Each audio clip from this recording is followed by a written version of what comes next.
Assalamualaikum warahmatullahi wabarakatuh. Waalaikumsalam warahmatullahi wabarakatuh. Inna Allaha wa malaikatahu yusholluna 'alan nabi ya ayyuhalladzina amanu shollu 'alaihi wa sallimu taslima. Wassalatu wassalamu ala asyrofil anbiya'i wal mursalin wa ala alihi wasallam. Bersyukur kehadirat Allah Subhanahu wa taala atas karunia hidayah dan kita diberi kesempatan kesehatan untuk hadir di Madrasah Al-Falah Jakarta, kampus yang biasa kita mengikuti kuliah pengembangan profesi keguruan. Mudah-mudahan dengan pengetahuan yang kita dapat di mata kuliah pengembangan profesi keguruan ini menjadi langkah keluarga. Dan lupa juga kita memberikan salawat kepada junjungan Nabi besar Muhammad SAW. Mudah-mudahan kita kepada keluarganya, keluarga besar, pada seluruh pengikutnya. Mudah-mudahan kita menjadi yang setia sampai di akhir zaman, dan kita semua tentunya kita mendapatkan syafaat besar nanti, dan kita tetap bersama dalam generasi dan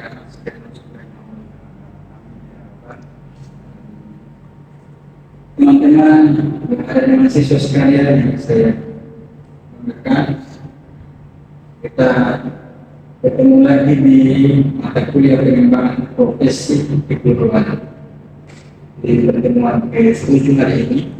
Biasa kita lakukan sebelum kita mau langkah ke materi inti, biasanya kita berdoa dulu ya. Biasanya kita. Tapi saya mau tanya dulu ini teman-teman, apakah sudah siap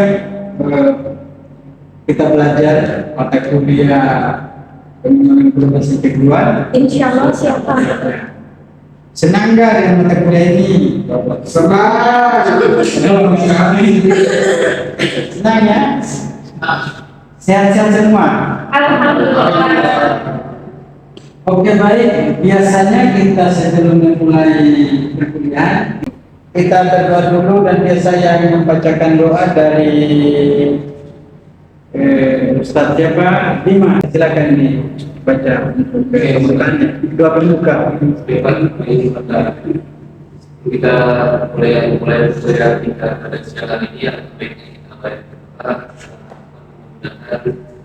dan kita di hari ini dapat berjalan kita kita tidak dapat, semoga setiap langkah kita ini diridhoi dan diberikan balasan dari Allah. Amin. Amin ya rabbal alamin.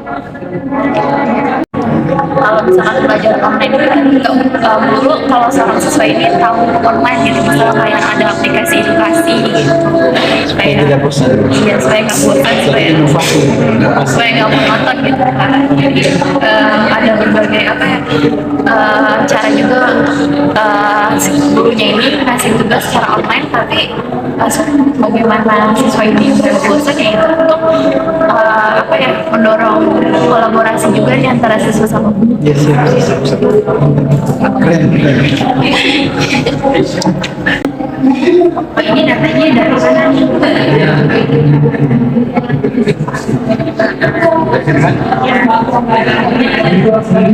Saya kan lihat kerangkanya kan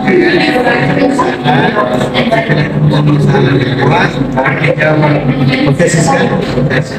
Setelah hipotesis baru kita bangun body. Jadi ini penelitian ini menyelesaikan masalah ini. Ya, ya.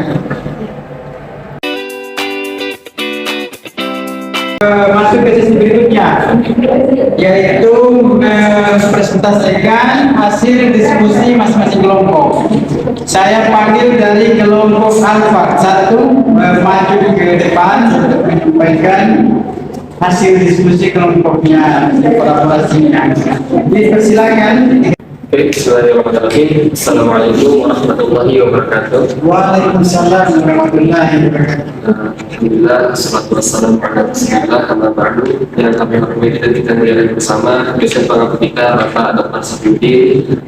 Jadi kami dari kelompok pertama ingin mempresentasikan sebuah proyek. Bahwasanya kami meneliti bagaimana seorang guru itu mengatasi siswa yang cepat merasa bosan ketika belajar di dalam kelas. Setelah kami melakukan penelitian dan mengumpulkan informasi, bahwasanya ada beberapa penyebab seorang siswa itu merasa bosan ketika belajar di dalam kelas. Yang pertama yaitu ketika kegiatan belajar yang terlalu monoton.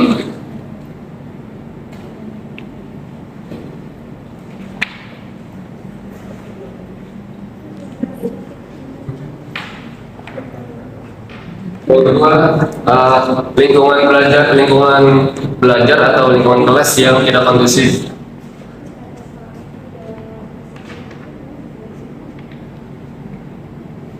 Yang ketiga, siswa tidak mengetahui arah dan tujuan belajar.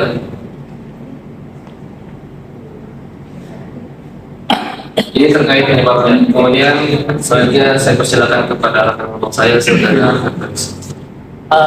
Kemudian ada perumusan masalah yang kami temukan. Seumpama, apakah cara mengajar guru benar-benar dapat mempengaruhi siswa atau menyebabkan siswa menjadi bosan di kelas? Kita jawab iya. Karena dengan metode yang begitu monoton, siswa akan bosan. Contoh, seumpama kita punya 15 metode pembelajaran, tapi guru hanya menggunakan satu metode tradisional yang turun-temurun dari kakek sampai neneknya sampai dirinya, yaitu metode ceramah. Di mana guru ini dia doang yang aktif tapi muridnya diem, sampai muridnya bosan. Maka kita punya metode yang namanya metode diskusi. Metode diskusi metode dua arah. Guru memberikan pertanyaan, murid menjawab. Begitupun sebaliknya bisa. Ada metode yang dimana namanya metode tanya jawab sama dengan seperti diskusi. Ada pula metode dimana metode kita ini metode belajar mendengarkan. Kita buat suasana kelas ini seakan-akan bukan seperti belajar tapi seperti main yang benar-benar mengandung manfaat dan ilmu yang bisa disampaikan kepada murid. Mungkin itu sedikit ringkasan kemudian disampaikan oleh pembahasan yang kita akhir. Ya, jadi masalah yang sudah kami uraikan, kita seharusnya sudah tahu, sudah paham apa yang harus kita lakukan. Dari metode-metode yang ada, jangan sampai sebagai guru kita itu hanya menguasai satu metode saja, tapi kita kembangkan lagi, supaya tidak hanya inovasi yang ada, tapi arahnya nanti siswa dan siswi mendapatkan pengajaran yang optimal dan juga sesuai sasaran seperti itu. Dan juga salah satunya, jangan sampai melupakan media-media yang ada. Jangan sampai kita hanya menggunakan satu media atau beberapa media, tapi carilah media-media yang benar-benar relate dengan keadaan siswa dan siswi tersebut. Terima kasih. Assalamualaikum warahmatullahi wabarakatuh. Keren. Masalahnya dia juga di kelompok Alfa. Di kelompok Alfa itu tentang metode pembelajaran. Metode pembelajaran itu ada di konsep kompetensi pedagogi. Karena kompetensi pedagogi itu adalah kekayaan guru menemukan metode penyampaian transfer kepada peserta didik supaya pesanan itu sampai bersama.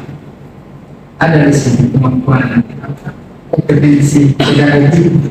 Jadi kemampuan kompetensi pedagogi itu adalah keterampilan menyampaikan, keterampilan mengajar. Tidak seperti tadi proposal bagus sekali diuraikan bahwa supaya tidak terjadi kejenuhan harus diwajibkan, harus ada tanya jawab, harus ada diskusi yang banyak. Sebentar kita akan evaluasi dan kita akan tentukan. Jadi programnya tadi itu adalah program untuk menemukan metode pembelajaran yang baik dan benar itu adalah kurikulumnya harus diedukasi. Itulah dia programnya. Oke, saya akan panggil lagi di kelompok dua. Silakan maju ke depan, Beta. Beta janji. Assalamualaikum warahmatullahi wabarakatuh. Jadi hari ini ada pertanyaan tentang bagaimana cara guru untuk memanfaatkan teknologi untuk mendorong semangat belajar peserta didik. Jadi untuk seorang guru ini bisa mendorong semangat belajar peserta didiknya, yaitu seorang guru mampu menggunakan platform online gitu.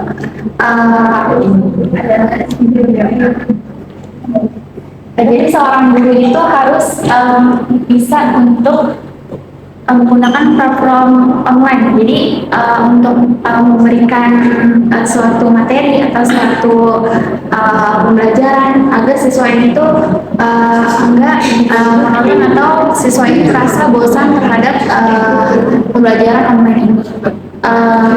Lalu guru ini juga harus menggunakan aplikasi edukasi yang tersedia di dalam pembelajaran tersebut, seperti kalau yang sekarang ini kayak seperti Quizzes atau Classroom atau yang sebagainya. Jadi guru ini nggak perlu untuk monoton untuk terus-terusan siswanya ini untuk mendengarkan seorang guru untuk berbicara di dalam platformnya, tapi seorang guru juga mampu memberikan berbagai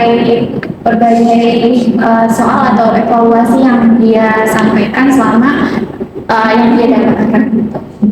Ada pula guru juga dapat memberikan pembelajaran yang interaktif sehingga siswa ini untuk terus belajar dengan pembelajaran yang online ini.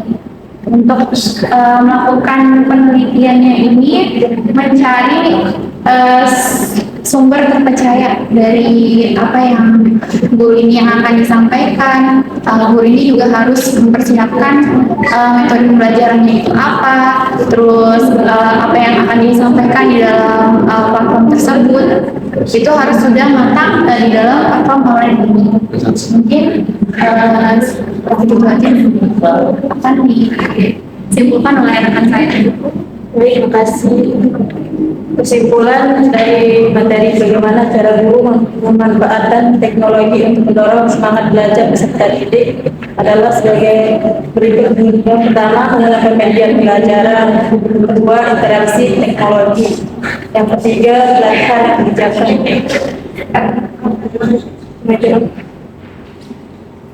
Terima kasih.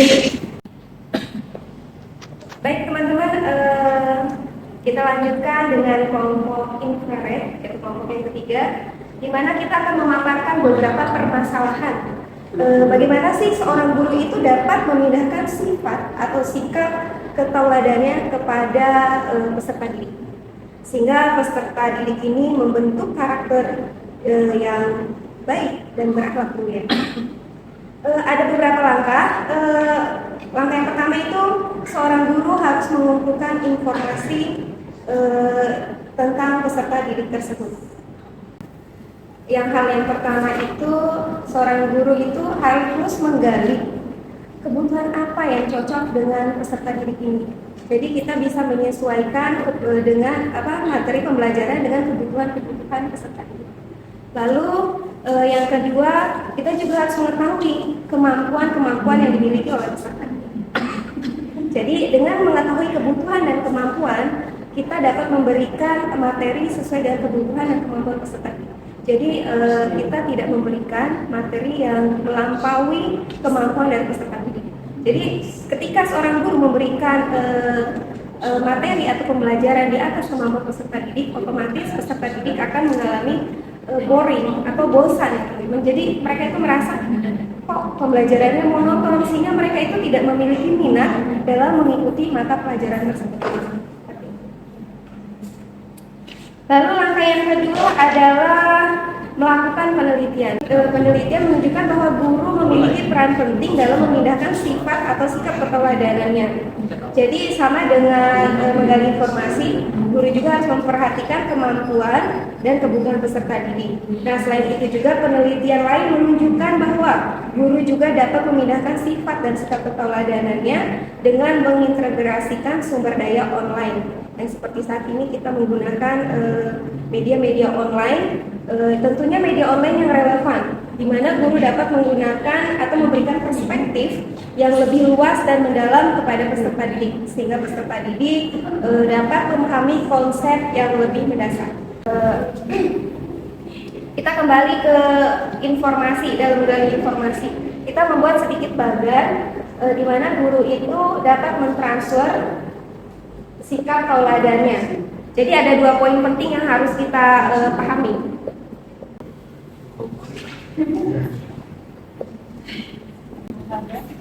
Pertama, kebutuhan siswa.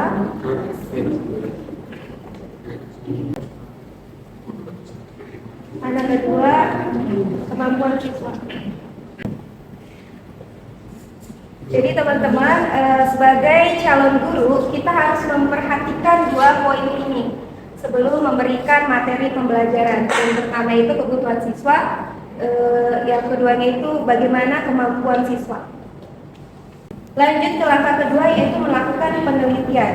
Nah, dalam melakukan penelitian ini, guru juga melibatkan 2 poin penting, yaitu yang pertama, tenaga pendidik.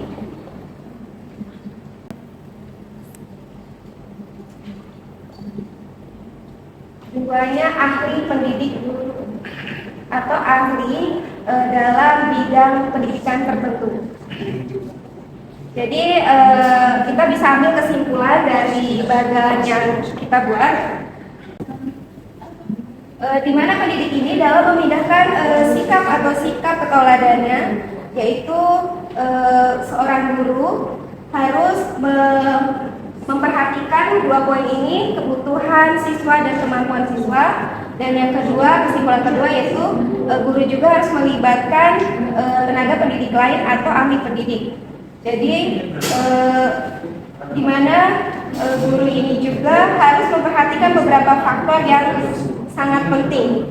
Selain beberapa faktor ini, guru juga harus lebih memahami suasana atau lingkungan yang ada di dalam ruang kelas, sehingga guru itu dapat memperhatikan bagian mana materi yang membuat peserta didik itu lebih semangat atau lebih meningkatkan minat belajarnya. Dan presentasi kami ucapkan terima kasih. Wassalamualaikum warahmatullahi wabarakatuh.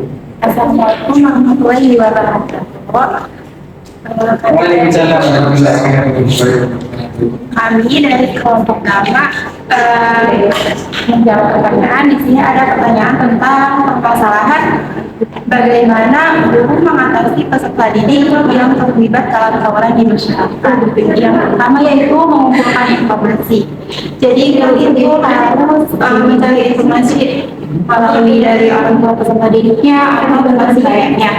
Kemudian melakukan penelitiannya, yaitu menanyakan secara langsung kepada peserta didiknya kenapa peserta didik itu bisa melakukan tawuran, kemudian bisa bertanya kepada teman sebaya si peserta didik itu.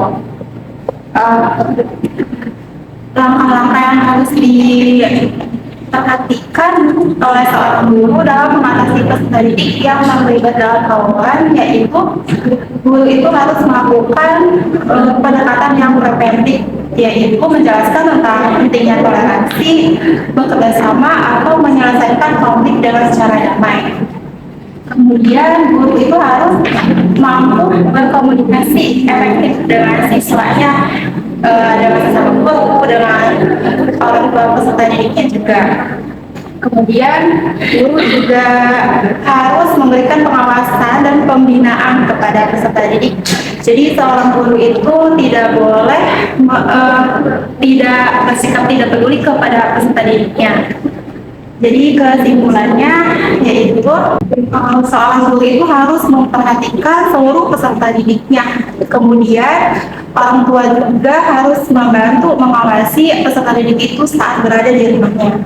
Sekian dari kami. Wassalamualaikum warahmatullahi wabarakatuh. Waalaikumsalam warahmatullahi wabarakatuh.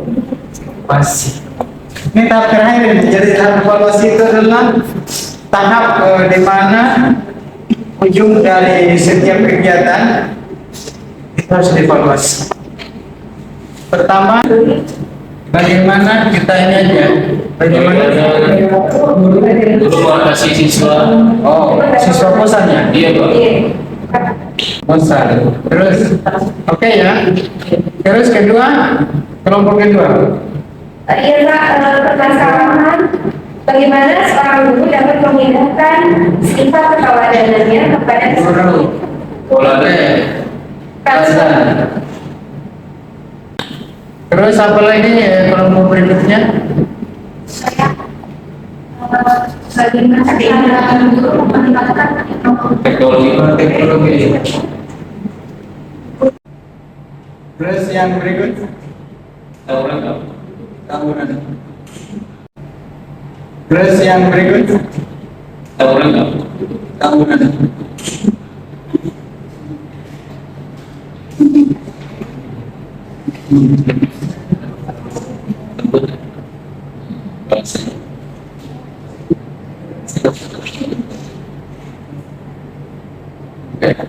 Mitra masyarakat ya, kalau muridnya.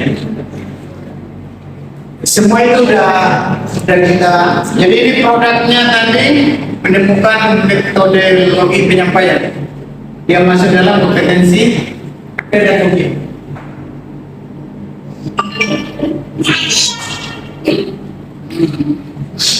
Ini kompetensi pedagogi. Terus teknologi kompetensi pedagogi. Jadi teknologi itu harus dia seiring sepasang dengan literasinya. Karena literasi mesin itu berbeda dengan literasi manusia. Jadi dia pas-pasan. Jadi kalau ada penemuan inovasi kreatif yang inovatif dan teknologi, pasti dia berpas-pasan dengan literasinya. Waktu itu guru ini mau jadi teladan adalah pasangannya mitra masyarakat. Ya. Jadi itu sekedar hasil evaluasi kita bahwa memang di masing-masing kelompok ada produk dan produknya sudah disampaikan. Jadi bagi saya cukup informasinya banyak, proses mengembirakan semua karena dia sangat konek sekali dengan kompetensi guru yang kita bahas di era persaingan global seperti tujuan perkuliahan kita hari ini, yaitu teman-teman mahasiswa harus bisa mengungkap masing-masing konsep terkait masing-masing produk terkait dengan tugas kelompoknya. Itu yang bagi saya adalah hasil yang mengembirakan. Karena semua tugas itu sudah dipaparkan dengan begitu gamblang sesuai dengan kompetensi yang ada pada guru, kompetensi pedagogi, kompetensi kepribadian, kompetensi sosial dan kompetensi profesional. Itu ya.